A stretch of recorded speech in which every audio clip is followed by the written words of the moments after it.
La clase de hoy, 8 de septiembre, la estamos grabando para que sea enviada luego a cada uno de ustedes.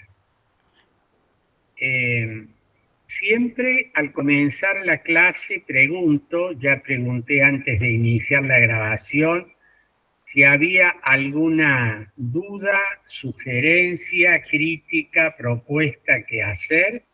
Reitero la pregunta, si no voy a comenzar la clase. ¿Mm?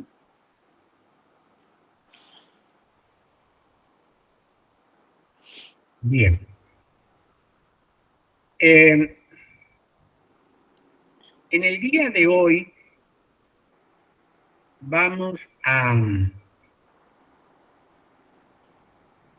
plantear un tema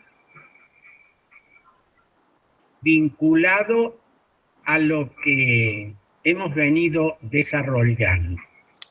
Les recuerdo que hemos desarrollado los conceptos de Estado de Derecho y vamos a tratar de dar una suerte de cierre en la clase de hoy para comenzar a trabajar el otro eje que es democracia. En este cierre quiero hacer dos observaciones. La primera tiene que ver con una serie de adjetivos que se han ido adosando al concepto de Estado de Derecho. Como dijimos en las clases anteriores, y ustedes han podido o están pudiendo ver en los trabajos que hemos subido, este concepto nace en un contexto euro-occidental, siglos XVIII, infine, se desarrollan a lo largo del siglo XIX, del siglo XX y llegan hasta esta primera mitad del siglo XXI que estamos transitando. Decía de una serie de adjetivos. Ustedes han oído más de una vez estos adjetivos. Primero, Estado liberal de derecho. Un segundo adjetivo que seguramente vieron en derecho constitucional y también en derecho político, Estado social de derecho. Luego han oído más de una vez una expresión que habla de un Estado post-social o neoliberal de derecho. Tercer adjetivo. Y hoy estaríamos transitando una suerte de cuarto adjetivo. Estado post-neoliberal de derecho. ¿Qué es lo que estos adjetivos indican? En primer lugar, un contexto sociocultural y también una serie de parámetros ideológicos en el nacimiento del concepto de Estado de Derecho aparece que ideológicamente hablando, las ideas dominantes son, y lo digo de una manera singular, pero esto podría tener eh, eh, interpretaciones plurales, liberalismo. ¿No? Liberalismo.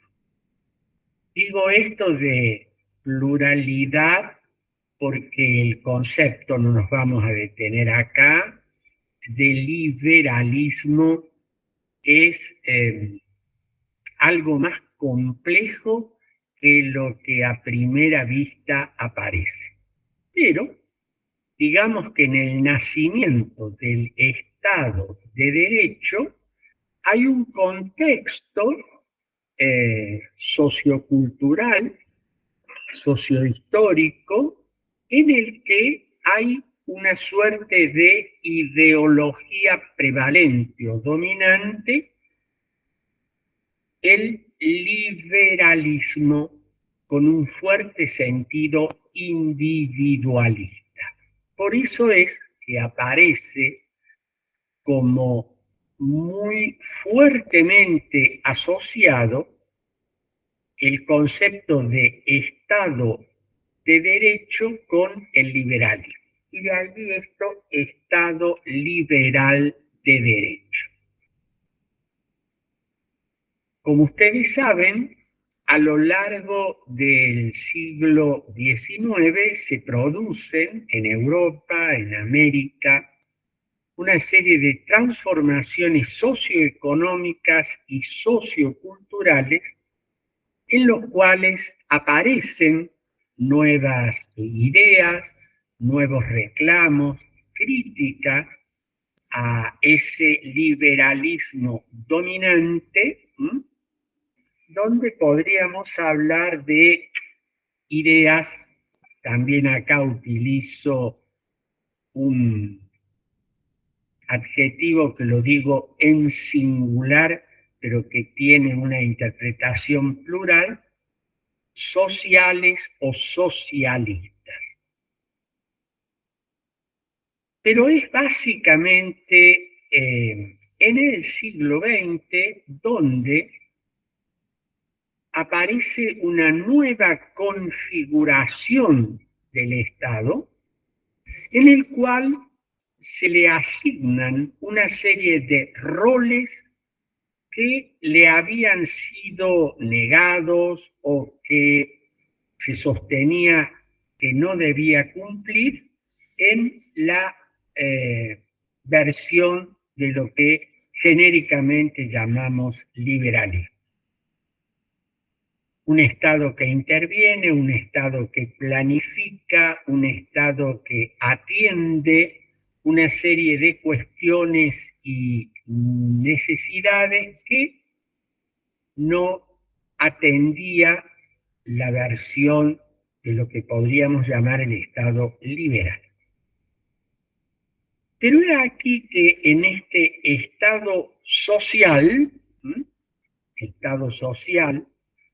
o estado de bienestar, un estado interventor, un estado muy presente, incluso a veces muy regulante, reaparece o es retomado las ideas fundamentales del Estado de Derecho.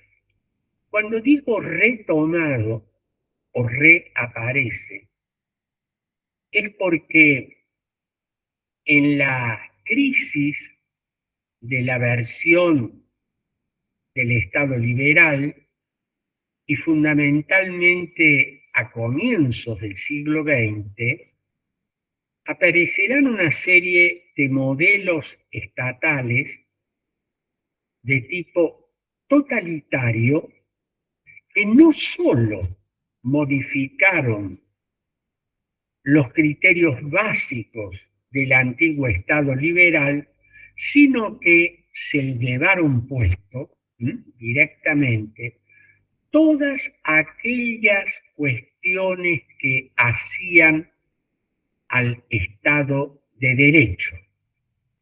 División de poderes, control del poder, independencia del poder judicial, etc. Y apareció la conformación del Estado totalitario en sus tres grandes versiones del siglo XX.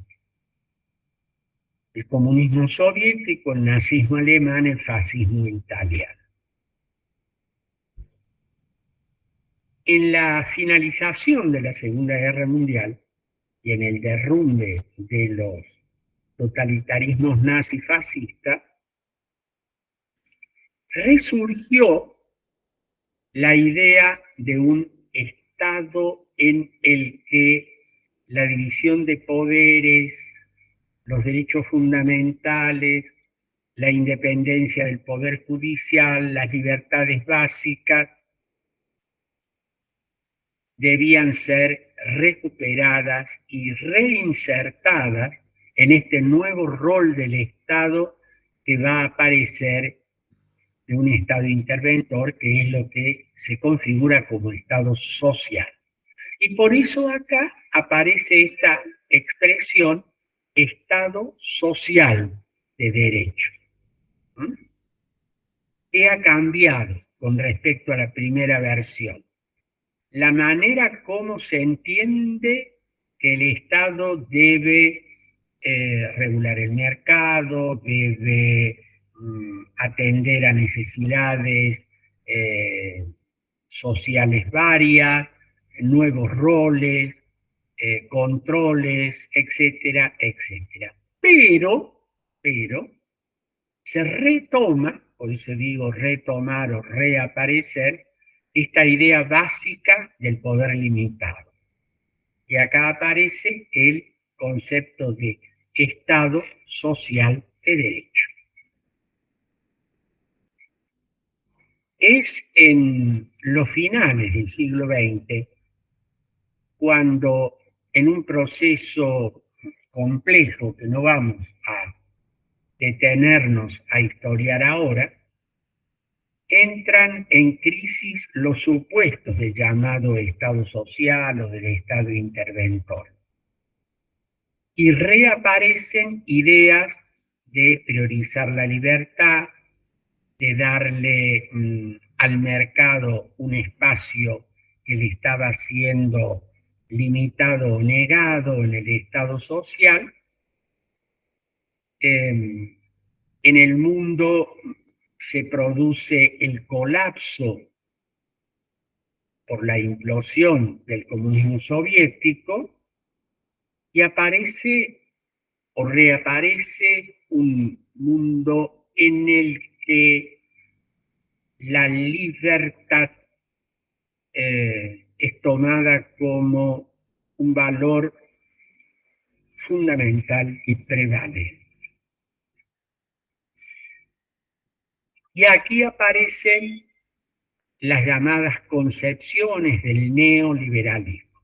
Esta nueva versión del liberalismo en el comienzo del nuevo siglo, en el que son cuestionados muchos de los supuestos del llamado Estado social. Pero fíjense que aquí de nuevo, frente al cambio de los paradigmas ideológicos, de la configuración de las sociedades, etcétera, hay algo que es puesto en entredicho, en este caso, por ejemplo, el rol del Estado en la economía, pero hay un claro consenso en que las bases del Estado de Derecho deben ser mantenidas. Entonces podríamos hablar de un Estado neoliberal de derecho. Desde hace ya más de una larga década, es puesto en entredicho la llamada concepción neoliberal y se comienza a hablar de un post-neoliberalismo.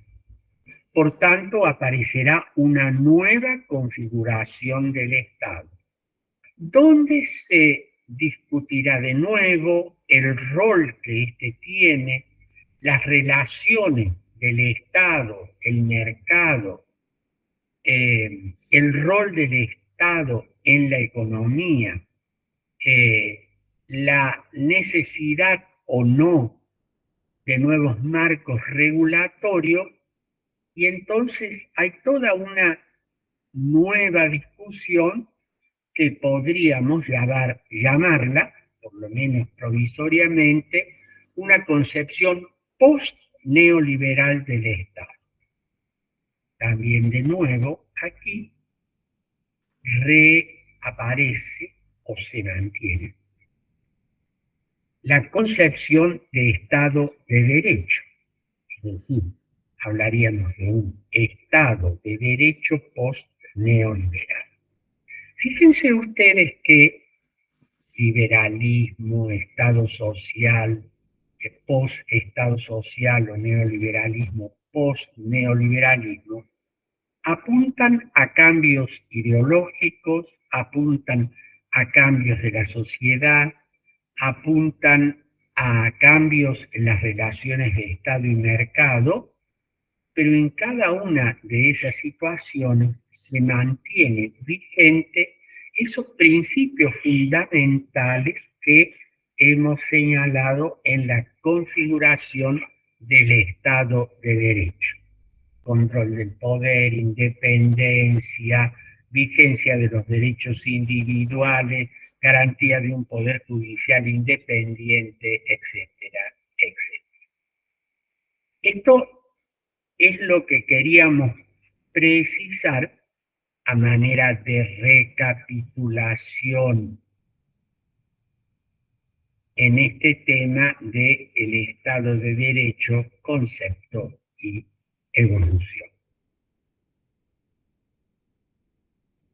Quiero agregar, y acá va a aparecer algo como un poco disruptivo o extraño, introducirlos a una lectura que les voy a pedir de un texto que tal vez inicialmente les pueda sorprender.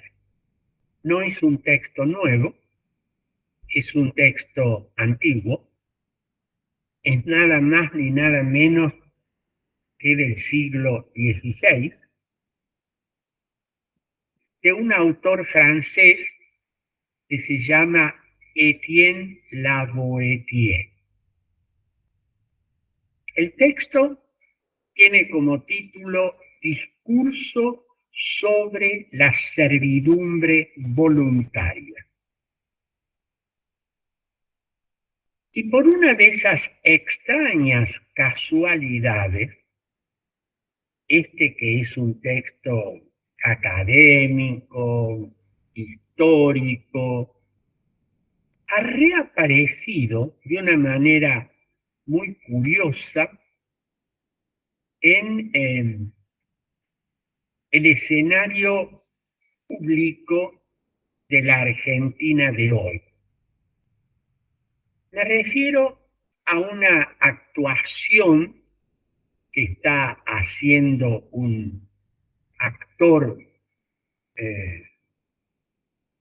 bastante conocido en la Argentina, creo que se llama Pablo Alarcón, que con una estética de los antiguos juglares está haciendo eso que se llama teatro a la gorra en una plaza de Recoleta en la ciudad de Buenos Aires, que tal vez ustedes lo pueden haber visto a través de los medios de comunicación.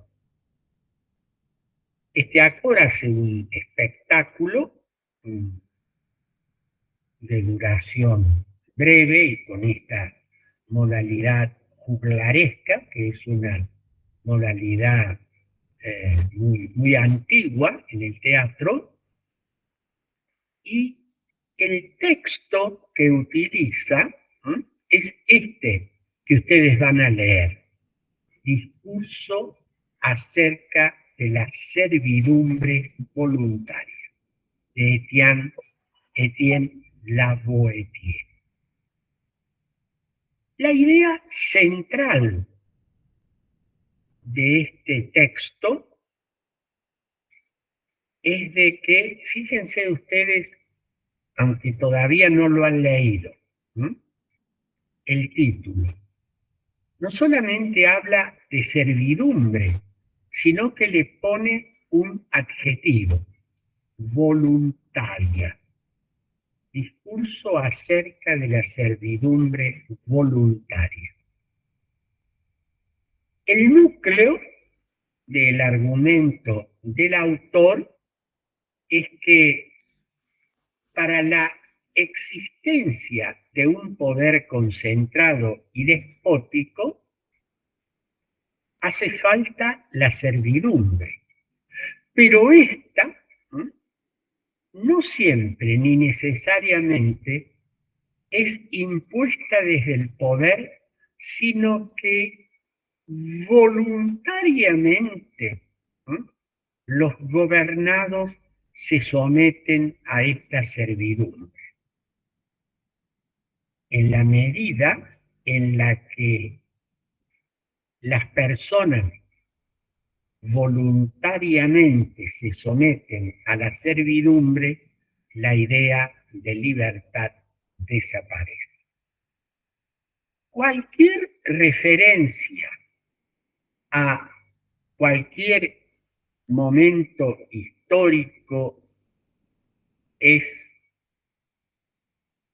no mera coincidencia. Yo les voy a pedir que ustedes lean. El texto no es muy largo. Pueden obviar una serie de datos históricos y tratar de concentrarse en la idea fundamental. Y que ustedes puedan descubrir qué es esto de la servidumbre voluntaria y su relación con el poder. Y de qué manera podemos vincular este texto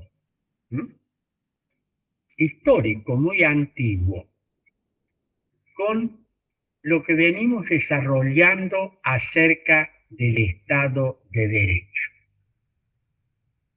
Y tratar de traerlo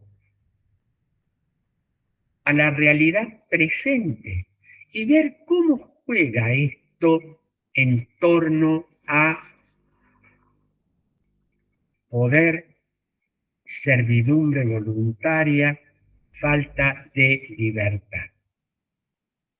Aunque no hemos hablado con el doctor Molina, aquí presente, seguramente con lo que él va a desarrollar acerca de un concepto clave, que es el concepto de ciudadanía, ustedes van a poder establecer una serie de relaciones. Y de paso, pregunto en este momento al doctor Molina acá presente si tiene previsto, cómo tiene su agenda para que pudiera desarrollar lo más pronto posible este concepto de ciudadanía. ¿En qué clase? ¿La próxima u otra? Perdón por la pregunta boca de jarro, doctor Molina. ¿Tiene previsto más o menos en su agenda cuándo podría ser? Sí, doctor, tengo previsto en el curso de la semana que viene, ahí por el día viernes más o menos, porque tengo mi actividad en la otra universidad, en La Rioja, y a mi regreso podría ser el día viernes para el desarrollo no solamente de la democracia, sino de la ciudadanía, sino también vincular a ello la noción de democracia que aparecen como conceptos integrados en la dinámica de lo que es el Estado de Derecho. Bueno, muchísimas gracias, doctor Molina. No, Entonces, al contrario. queda claro que el día viernes próximo, o sea, dentro de una semana, la clase del doctor Molina se va a referir a ciudadanía y democracia, tema en el que ustedes van a poder, espero, con la lectura de este texto, que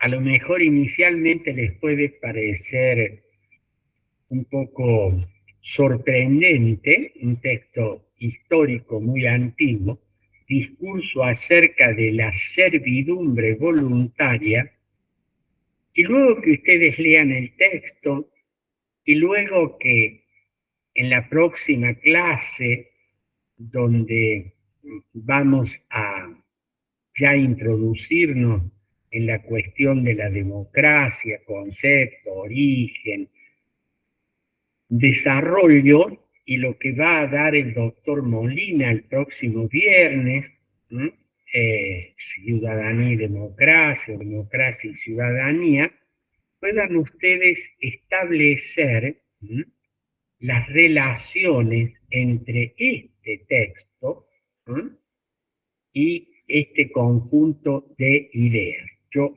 subrayo algo que es importante en el texto. Servidumbre. Pero fíjense que está adjetivada. Servidumbre voluntaria. Voluntaria. ¿Qué tendrá que ver esto con lo que vamos a desarrollar? ¿Qué tendrá que ver esto con las situaciones que se están viviendo aquí y en otras partes del mundo? Bueno, esa es una cuestión que vamos a tratar de desentrañar. Fundamentalmente va a ser tarea de ustedes. Y acá insisto en lo que es la dinámica de este cursado.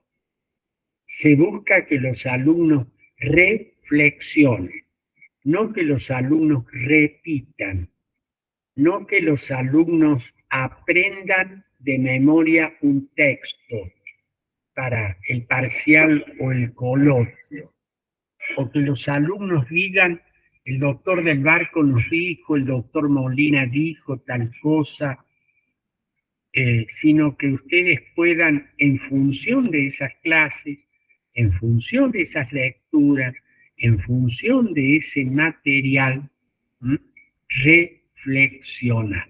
Por eso se me ha ocurrido introducirle este texto, que como les digo, curiosamente, lo pueden allí googlear en los medios informativos, como este actor Pablo Larcón ha tomado este viejo texto y lo ha convertido en un evento teatral que, según se dice, ha tenido bastante repercusión popular. De nuevo acá apelamos a la literatura, al teatro, a la novela, al ensayo, para iluminar este tramo de nuestra materia opcional, Estado de Derecho y democracia. Quisiera en este momento que me dijeran los alumnos que ya han enviado su trabajo y que no han hablado en la clase anterior, sino que nos hicieran oír alguna de las reflexiones de los que les ha sugerido las lecturas que han hecho y el trabajo que han enviado. Les ofrezco la palabra.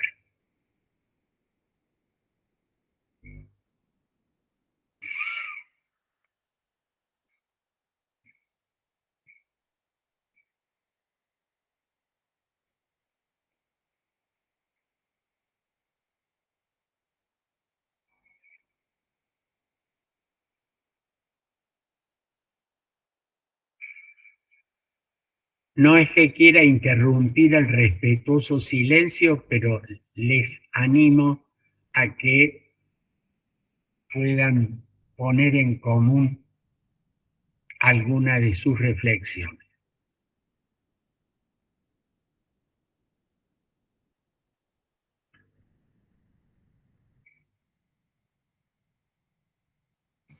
Profe, ¿se escucha? Sí, Agustina.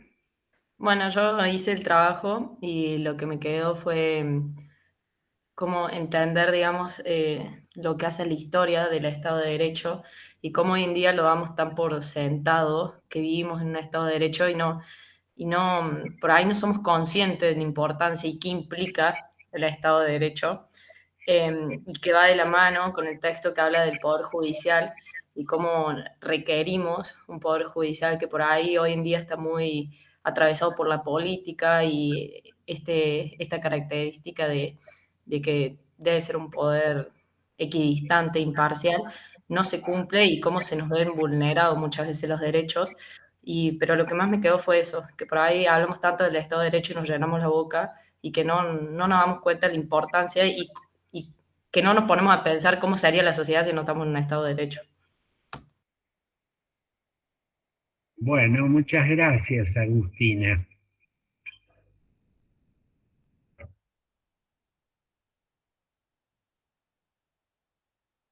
¿Alguna otra idea?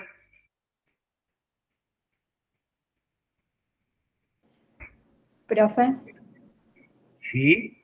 sí, yo también de uno de los textos que hablaba de los criterios de verificación, saqué una idea que estaba en el trabajo que me resonó mucho, que habla de que, dice, el Estado de Derecho solo puede florecer en países cuyos ciudadanos se sienten colectivamente responsables por la implementación del concepto.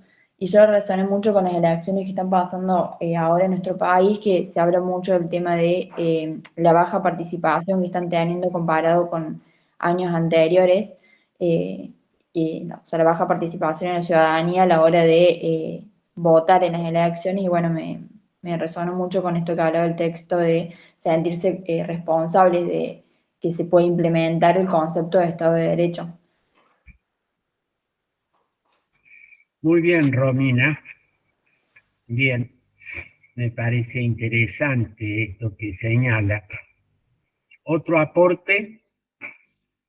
Profe, a mí me resonó mucho esto de que una frase que leí en uno de los textos que decía que la división de poderes no era solo necesaria para que un poder fuera más importante que otro, sino por un control y establecer y que muchas veces no valoramos esto así como sociedad o lo tenemos como súper asumido y se deja de lado el proceso histórico que llevó a esta división de poderes y hoy sentarme con los textos fue como que me hizo ver y remarcar esto tan importante que gozamos hoy.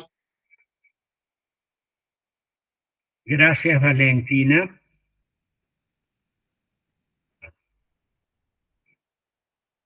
¿Otra idea? Profe, ¿Sí? a mí me hizo un poco, ¿cómo le va? A mí me hizo mucho ruido, como decía la compañera, toda la evolución, todo lo que hemos pasado para llegar a este Estado de Derecho que tenemos en este momento, donde en muchos casos los derechos son vulnerados y lo vemos a diario. Y me hizo mucho ruido una frase que decía que no todo Estado es Estado de Derecho y que los estados, los países que optaron por el camino del constitucionalismo, han demostrado, a pesar que no está implementado en todos lados, pero han demostrado que la convivencia es más ordenada, que las personas pueden participar, es más participativo, y que se desarrolla la vida en este tipo de constitucionalismo llega a ser más ordenada en muchos casos que en otros, ya que los participantes, que somos nosotros, las personas que convivimos en este Estado, tenemos una vida más participativa, tanto en lo político, en lo económico, en lo social, a pesar de que eso, como decía otra de mis compañeras, se está perdiendo, porque la baja participación en las últimas elecciones fue notable. Es como que si no nos imponen la obligación de ir a votar, muy poca gente va a ejercer un derecho tan importante como es el derecho al sufragio, que nos costó tanto llegar a este punto.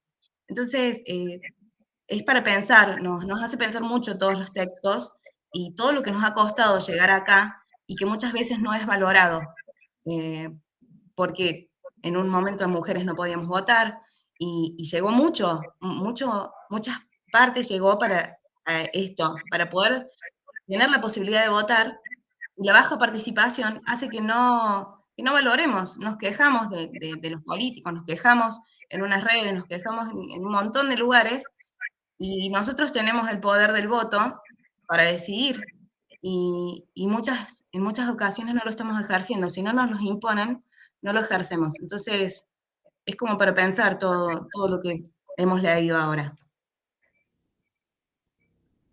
Gracias, Lourdes. Otra observación, idea, aporte.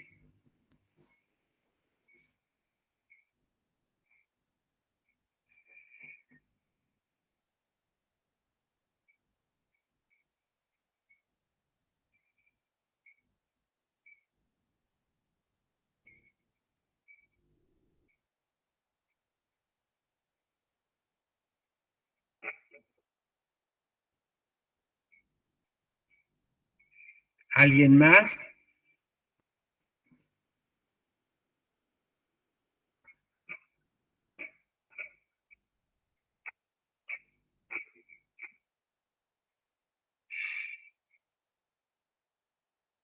Miren, subrayo de la intervención de ustedes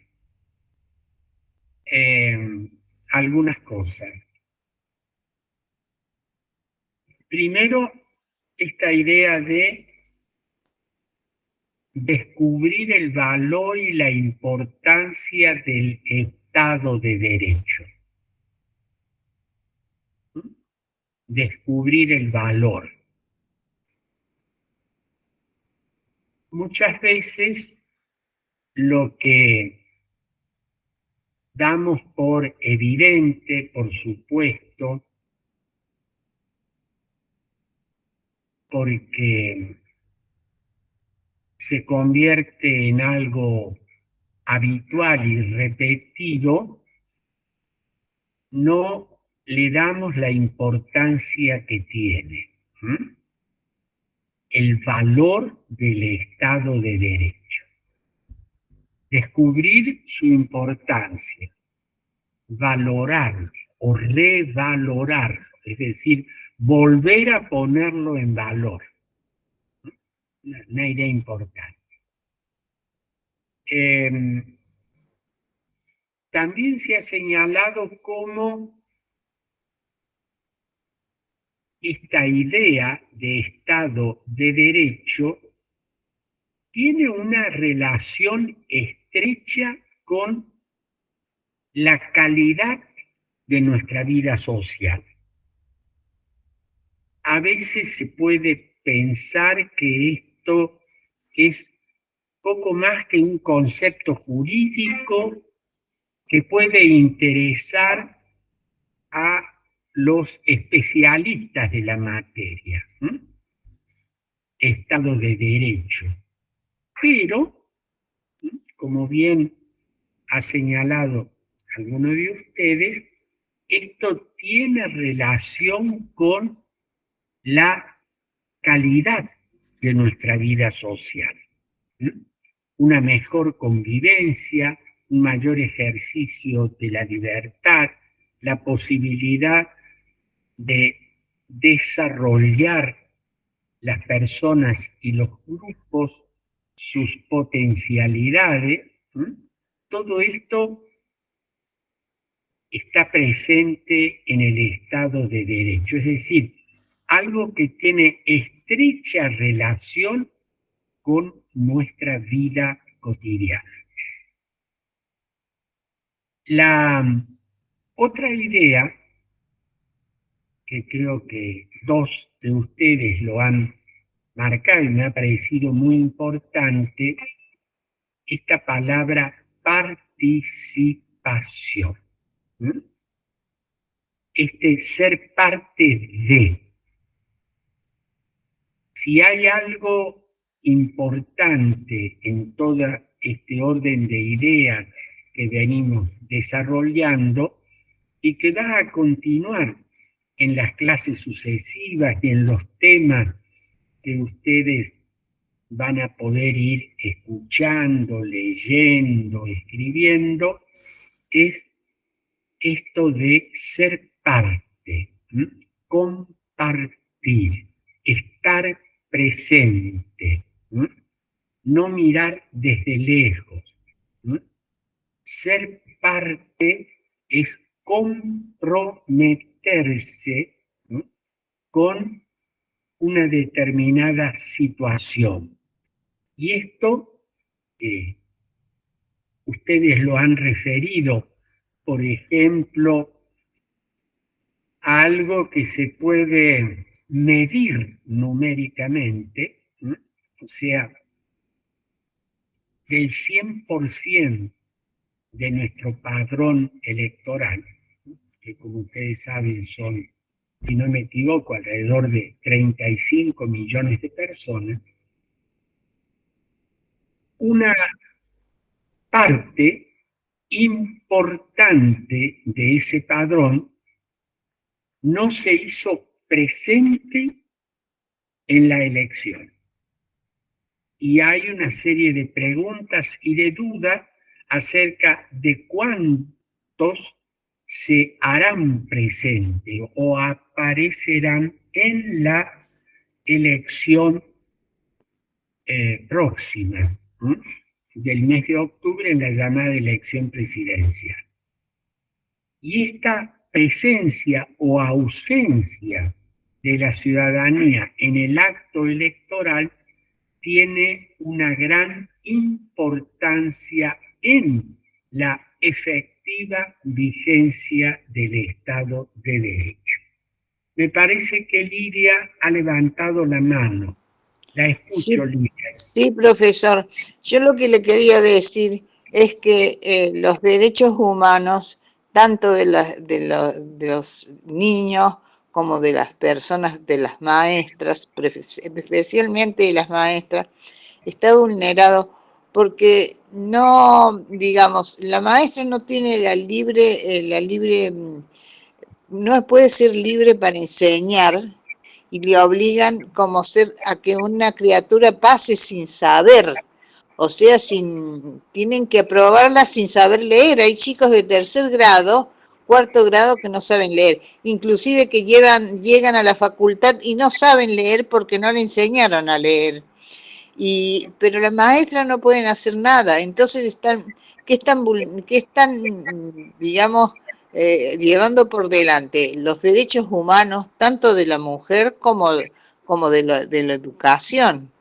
Eso es lo que me preocupa muchísimo a mí, es la educación que se está llevando a cabo, que es una educación que no tiene futuro, o sea que van a llegar a la facultad los chicos sin saber nada, absolutamente nada, nada de nada.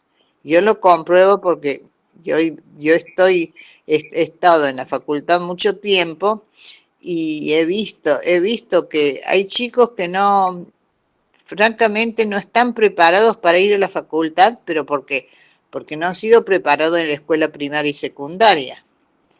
Y aquí está fallando la educación, que es lo principal que tiene que tener un país, porque si un país no está educado, no tiene educación suficiente, no es nada, son burros. Entonces, al ser burros, más le conviene a cierto sector de los políticos. Eso es lo que le quería decir. Gracias, Lidia. Paula de Viace, la escucho. Profe, siguiendo en el orden de ideas de la participación, no, o sea, me llamo a preguntar que más allá de que muchas personas no ejercen el derecho al sufragio y no participan en las elecciones, y se puede ver, me lleva la duda de pensar en esta crisis que usted decía que se está dando en este nuevo paradigma del post-neoliberalismo. No puede suceder de que más que un acto de rebeldía o de no valorar el Estado de Derecho, las personas que no van a ejercer el sufragio en realidad están también inmersas en esta crisis y no participan porque no se sienten parte de lo que está sucediendo. Porque digo, o sea, más allá de no querer participar, me suena más que no valorar el Estado de Derecho, a lo mejor no se sienten parte de lo que está pasando. No sé si me explico. Sí, sí, entiendo. Gracias, Paula. Mayra, ¿quiere decir algo? Sí, profe. Siguiendo también las ideas, lo que quería decir es que leyendo un poco, digamos, de lo del Estado de Derecho y siguiendo la parte histórica, me parece que también estaría bueno como verlo desde un punto más sociológico a lo que está pasando, porque nada, si bien sabemos que por ahí el tema del pueblo, nación, se empezó a dar en el tema de la Revolución Francesa y sentirse parte de algo y luchar por algo, me parece que hoy en día capaz que los estados que conformamos, o sea, la sociedad, como que eso mismo que decía recién Paula, capaz que nos están sintiendo parte, entonces como que lo manifiestan con este tipo de cosas, digamos, no participando en las votaciones. Creo que se ha armado como otro tipo de grupos, por así decirlo, en el Estado de Derecho. O sea, es como que antes había una mira para decir, bueno, nos sentimos parte de esto, vamos a luchar por esto, y hoy en día creo que si bien pensamos de forma colectiva muchas cosas, también estamos volviendo a pensar muy individualmente otras ideas. Por eso creo que se ve también muy reflejado en el tema de las votaciones del mes pasado, de que la gente no participó y nada de eso. Capaz que antes el tema de la obligación, el deber ser y todas esas cosas llevaban a participar un poco más, y hoy en día capaz que como que la gente no lo ve de ese lado. Gracias, Mayra.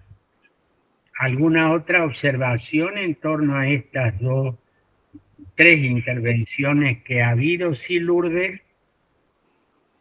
Profe, en relación a lo que comentaba Lidia, coincido bastante. Soy mamá de 3 hijos y la verdad es que los docentes no la tienen, por decirlo, muy fácil, ya que primero, cada vez no hablo de una exclusión, sino es de que hablo de que no pueden hacer prácticamente nada. ¿Por qué? Porque por un lado, tienen que responder, y he visto casos de niños que han golpeado a maestras, y no se puede hacer absolutamente nada. Las maestras, los docentes, es como que tienen las manos atadas en muchos casos, porque por un lado tienen que responder a lo que le implementa el ministerio, que cada vez se tiene que excluir más a los chicos, que me parece perfecto que no haya exclusión, pero se hace desde el lugar de hacerle más fácil siempre las cosas, y se va dejando la educación, la enseñanza, el respeto de lado. Y a su vez, muchos papás, en lugar de ver que muchas falencias vienen desde la casa con respecto al respeto y que la educación comienza desde casa, se ponen en contra de los docentes. Como sabemos, hay de todos, ¿no? Pero se ponen en contra de los docentes en lugar de de implementar el respeto. Se está perdiendo muchos valores, yo lo veo a diario, se pierden muchos valores y no hay respeto. Y también va de la mano con la educación. Y es triste porque esta es la generación del futuro, que no estoy generalizando porque no todos son iguales, pero creo que tendríamos que volver a algunos valores, de volver a implementarlos, de volver a implementar el respeto, tanto para los docentes como para los adultos mayores, que lo veo mucho, que no se respeta. Vi un caso de una jubilada que le entraron y la golpearon como si nada, que no puso resistencia. Está perdiendo todo tipo de respeto. Y luchamos tanto para tener un Estado de Derecho, democracia, de poder participar, de todo esto, y cada vez se pierden más los valores.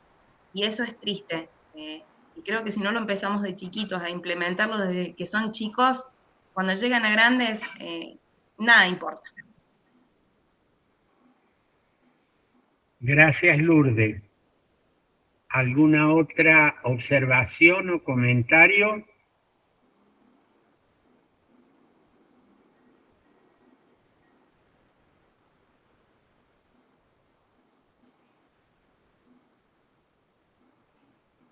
Bueno, en torno a lo que ustedes acaban de compartir, se me ocurre lo siguiente.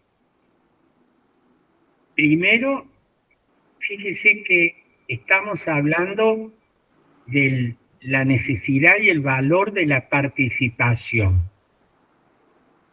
Lo refirieron en este caso a la participación electoral y la presencia ciudadana, o las grandes ausencias que hubo en la última elección de las candidaturas para la próxima elección nacional. Y como el movimiento se demuestra andando, se aprende a participar participando. Y por eso es que yo insisto, y ustedes tienen la experiencia diaria en las clases, de que muchas veces no somos participativos.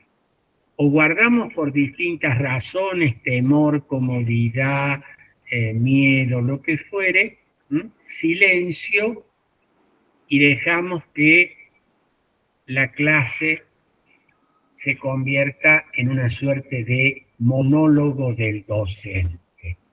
Por eso los estimulo y por eso también me alegra que cada vez más ustedes vayan dando su opinión y participando en las clases. Esto tiene relación con el tema teórico que estamos viendo, ¿no? El valor y la necesidad de la participación de la ciudadanía, y que el ejemplo que pongo es a una escala muy reducida, nuestra clase. Pero bueno, como les decía, se aprende a participar no solamente analizando teóricamente la cuestión, sino ejercitando la participación. Por eso los estimulo y me alegro cada vez que ustedes hablan, levantan la mano, participan, dan su opinión. Segundo, Lidia planteó, y Lourdes retomó el tema, que aparentemente estaría disociado de lo que veníamos diciendo, porque lo que Lidia planteó fue la importancia, el valor, las dificultades de la educación, el rol de los maestros, la poca efectividad que puede tener la educación a nivel primario y secundario y cómo se refleja eso en la universidad. Decía, Aparentemente esto está como alejado o disociado del tema que venimos desarrollando, pero en realidad no. ¿Por qué? Porque la educación tiene un rol fundamental en todas estas cuestiones.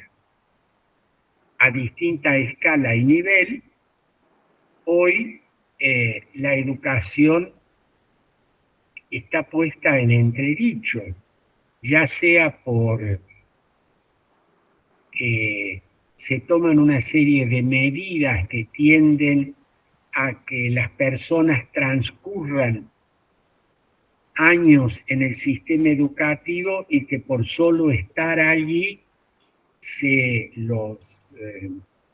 o se certifique que han aprobado el primario, el secundario y que los que pueden ingresar a la universidad, e incluso aquí puede ocurrir lo mismo, más allá de la adquisición de habilidades, más allá de la adquisición de conocimientos, más allá del desarrollo de actitudes, que es lo que implica la educación. Es importante poner sobre esto en el tapete la cuestión de la educación, que tiene una enorme importancia. Fíjense ustedes que históricamente hablando, una de las estrechas relaciones que hay entre educación, participación, ciudadanía, sufragio, etcétera, se puede ver en el curso histórico en esa correlación que hubo en el siglo XIX entre los procesos de alfabetización, cuando se decía educación en ese siglo era básicamente salir de la situación de analfabeto y pasar a ser un alfabetizado, estaba estrechamente relacionado con el desarrollo de la ciudadanía, la formación de los grandes partidos, el derecho a voto, etc. Esto que también ocurrió en nuestro país, que cuando se sancionó la Constitución Nacional de 1853-60, según la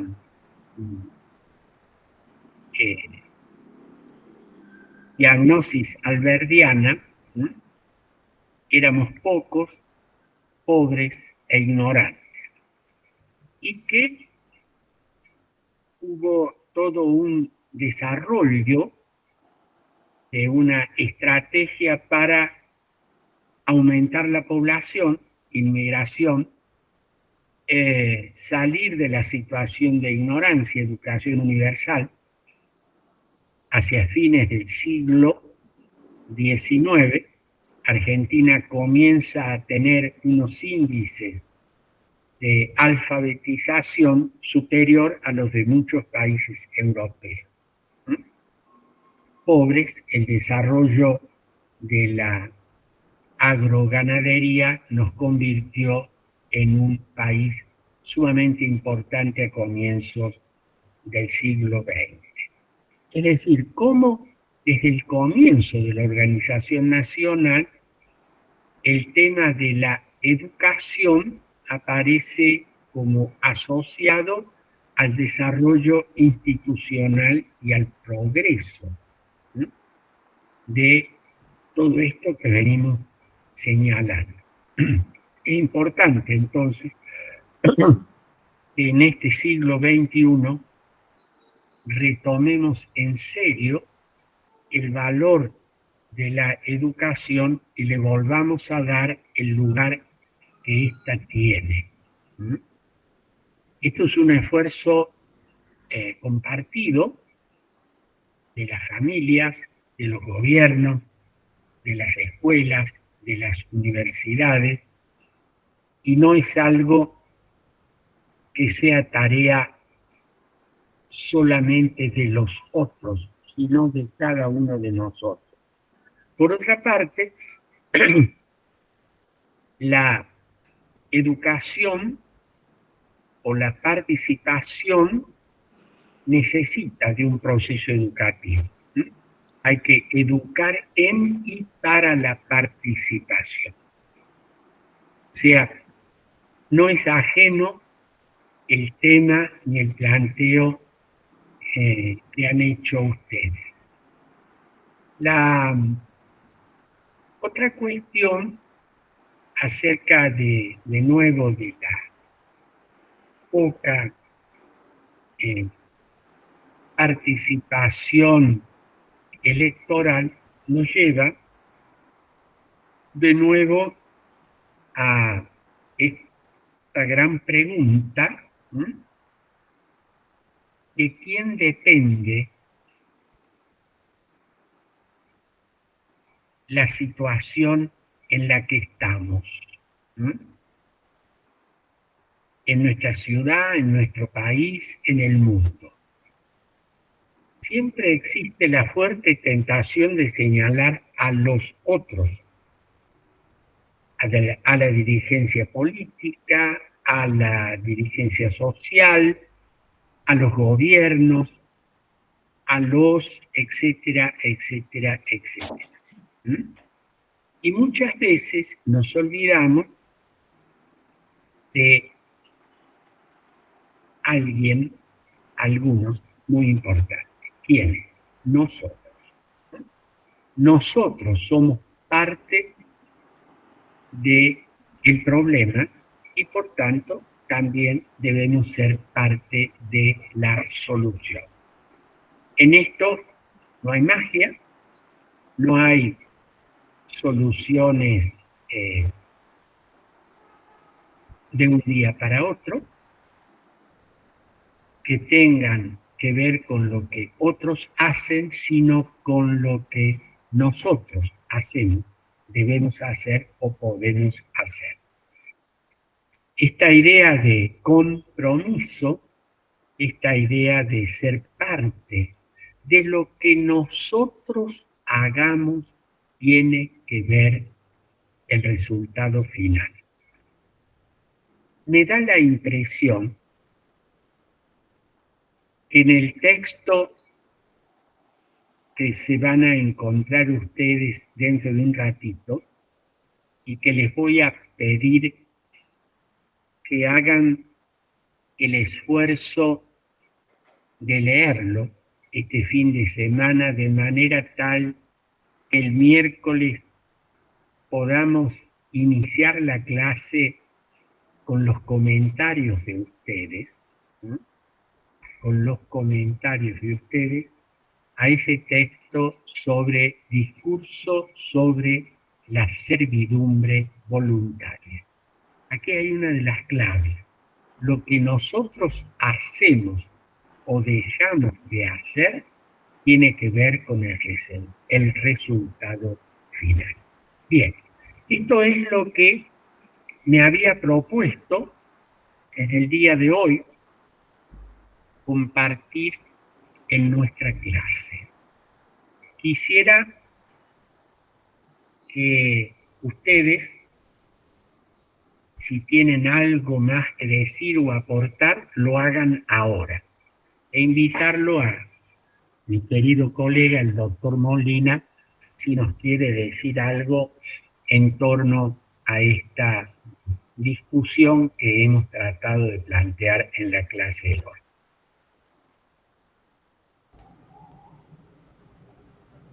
No, simplemente acotar o a modo de aporte y en su caso una aproximación a lo que les voy a proponer en la clase o en el encuentro que corresponda, es que la noción de participación ciudadana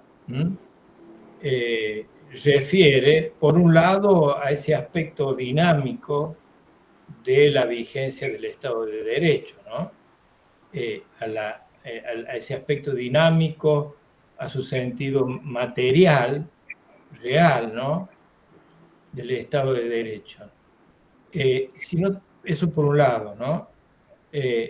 Atiende no solamente la forma, los procedimientos, sino también la vivencia cotidiana, el convivir que implica un Estado de Derecho, ¿no?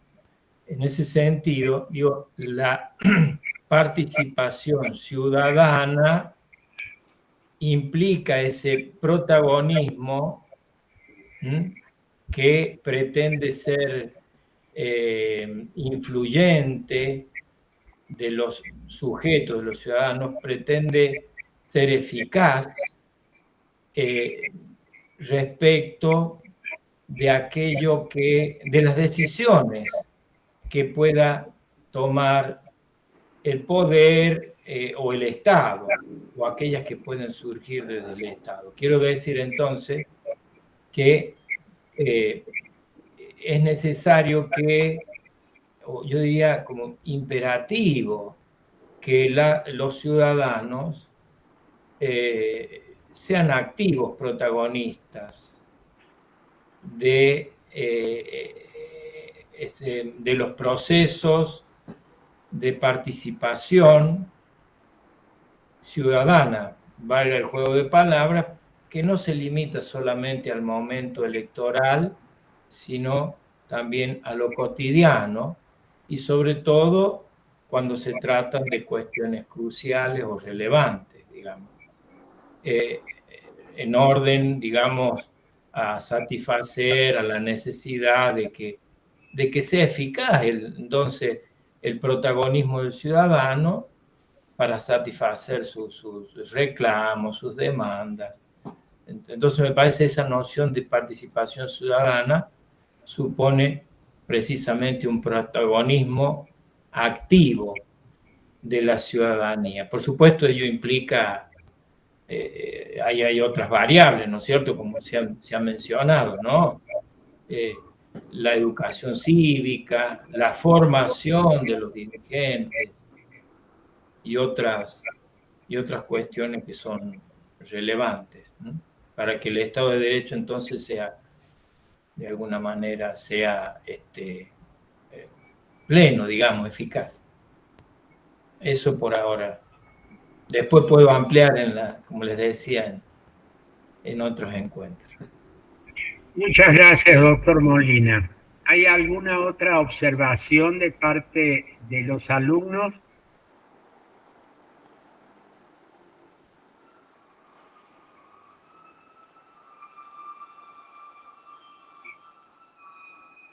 Sí, Lidia. Yo pienso que la ciudadanía está dormida, o sea que debemos despertar, y lo que esté mal desde hoy en adelante o en los gobiernos que vengan, decirlo, hacerse escuchar. O sea, si bien no puedo salir a la esquina yo a gritar las cosas porque van a decir esa vieja loca que está gritando, pero para eso están las redes sociales, gracias a Dios que se puede transmitir todo lo que no es, lo que está mal, porque si nos callamos de todo lo que está mal, siguen pisoteando nuestros derechos. Eso es lo que le quería decir. Gracias, Lidia. ¿Alguna otra observación?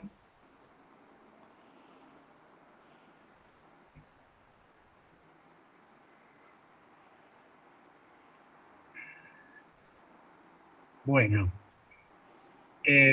voy a hacer una observación final antes de terminar. Lidia ha mencionado, y en muchas otras oportunidades se ha referido, y nosotros mismos estamos utilizando para nuestra tarea docente redes sociales, WhatsApp, Facebook, hoy están a nuestra disposición esta novedad de las redes sociales. Prácticamente todos, o casi todos, tienen la posibilidad de recibir información y expresarse a través de las redes sociales. WhatsApp, Facebook, TikTok, Instagram, Telegram, etc. Twitter, ahora X. Y como siempre, y en todas las cosas, esto es un riesgo y una posibilidad. Las redes sociales hoy son un riesgo de poner en marcha informaciones falsas, la famosa fake news, de una manera anónima e irresponsable, poner en juego el honor de las personas y de las instituciones, pero también es cierto que nos dan la posibilidad de hacer oír nuestra voz. Todos, de alguna manera, tenemos una suerte de radio, diario y televisión en nuestro bolsillo, en nuestras casas, y podemos llegar a miles, a cientos de miles de personas con nuestra voz y nuestras ideas. Las redes son un riesgo y son una posibilidad. De nuevo, depende de cómo y para qué se use. Y en este sentido, creo que, vinculando algo que hemos mencionado en la clase de hoy, que hoy también debemos educar en y para las redes sociales, haciendo de estas un instrumento de verdad, un instrumento de libertad, un instrumento de participación. No necesariamente lo son, tampoco necesariamente son lo contrario. No se trata de hablar mal de las redes sociales. No se trata tampoco de ponderar acríticamente las redes sociales. Se trata de hacer un uso lo más inteligente y responsable de los mismos. Y tiene que ver esto con todo lo que hemos hablado. Por eso es que yo me he propuesto, y lo venimos haciendo ya desde hace varios años, utilizar estas redes sociales para la educación, combinada, por supuesto, en la medida de lo posible con la relación presencial e interpersonal entre profesor y alumnos, profesores y alumnos, alumnos entre sí. Pero un uso adecuado, inteligente, respetuoso de estas redes sociales son un gran instrumento para mejorar nuestro nivel educativo, para ser parte importante y criteriosa de nuestra sociedad.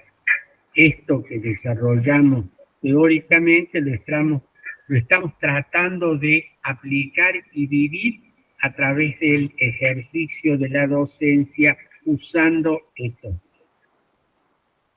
Bien, si no hay ningún otro aporte u observación, voy a concluir la clase de hoy.